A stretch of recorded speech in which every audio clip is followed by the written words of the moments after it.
quem seria Jesus se ele não fosse Deus? E as pessoas Doido. as pessoas falando, não, Jesus era um cara inteligente, sei o quê. Eu falei, não, Jesus era um doido. O cara que não é Deus, se falar que ele falar, eu sou Deus, e se você não considera ele Deus, então é um louco. Você não pode. Senão, se for pra ser assim, Eu posso falar agora o isso. Henrique Cristo mesmo, É verdade. as pessoas tratam ele como um doido. Exato, exatamente. Eu mesmo acho que ele é um doido. Uhum. Então, assim, uma pessoa que fala que é Deus, ou ele realmente é Deus, ou ele é doido. Não tem um meio termo. Sim, e isso mostra como que Cristo realmente é inconstrutível para a mente humana. E aí ele fala justamente por ele ter vindo de um lugar que ninguém imaginou, andado com pessoas que ninguém esperava. Cara, ele jantava com leprosos, ele queria comer com leprosos. Quando que naquela época as pessoas andavam? Muito pelo contrário. Tinha que manter longe da sociedade. E aí, aqui fala assim, que Cristo, justamente por andar com essas pessoas, ele fala, todas as pessoas que ficavam íntimas de Cristo perdiam espontaneamente o medo de assumir a sua história. Então eles falavam para Jesus, eu sou assim. A própria mulher que tinha 5 maridos, ela não tentou, olha que intrigante, ela não tentou esconder isso. Jesus, ela falou assim, olha, já tive muito marido, é melhor você não ficar perto de mim, porque você vai ser mal visto aqui. Então ela não tem vergonha de assumir, ela podia ter mentido, ter fingido que ela era outra pessoa. Eles se interiorizavam e se tornavam fortes em reconhecer suas fragilidades e isso os deixavam emocionalmente mais saudáveis quando eles aceitavam. E aí Cristo só falava, olha, não peques mais. Bom, eu tô te salvando, mas a partir de agora, tô te salvando assim, né? Ok, você assumiu quem você vamos seguir o caminho. Isso pra mim a pessoa encontrou a graça. Ela encontrou a graça de verdade. E agora a graça vai se transformar, então não peques mais. Uhum. Você está purificada, você não tem mais pecado. Porque uma vez que você encontra a graça, o pecado foi embora. Mas agora não peques mais. Uhum. Então agora se policie para não pecar mais. Sim. Porque a sua natureza pecaminosa, nesse mundo ainda vai existir. Então... Mas o que me intriga é porque, assim, muitas vezes a gente esconde o nosso pecado. Sim. Né? Principalmente Depende, né? Principalmente quando o nosso pecado é socialmente aceito. É, isso que eu ia falar. Então a gente não precisa ficar falando. Tá tudo bem.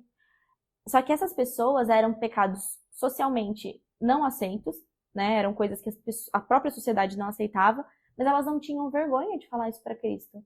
Tipo, é isso que você falou, você encontra graça num nível que você já não...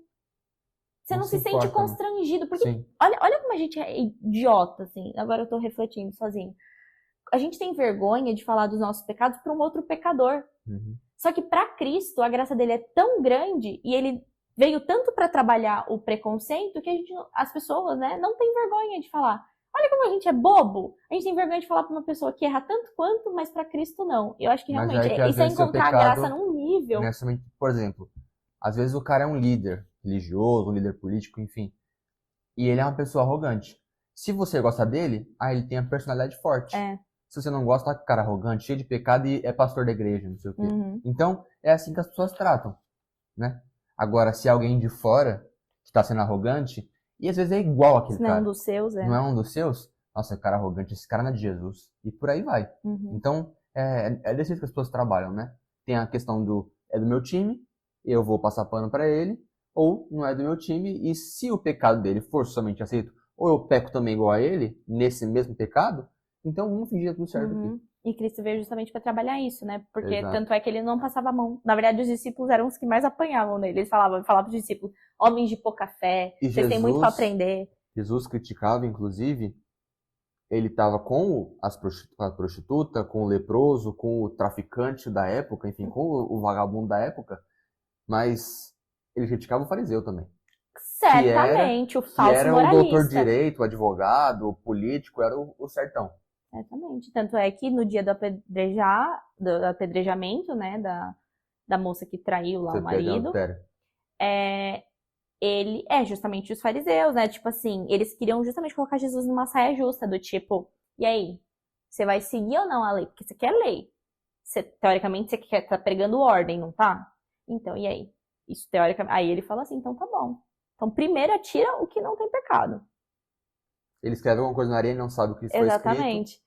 E aí o pessoal fica tipo, eita, como é que a gente atira agora? Então ele não deixou de seguir a lei, mas ele Especula-se, é só especulação, de que ele escreveu alguma coisa na areia referente ao que os fariseus faziam. O pecado deles, pode ser? Pode ser, não se sabe o que ele falou, o que ele escreveu. Mas Ele escreve na areia e depois ele fala, aquele que não tem pecado, que atire a primeira pedra. A única pessoa que poderia atacar era ele, se ele quisesse tacar uma pedra. Certamente. Mas não cabia a ele julgar.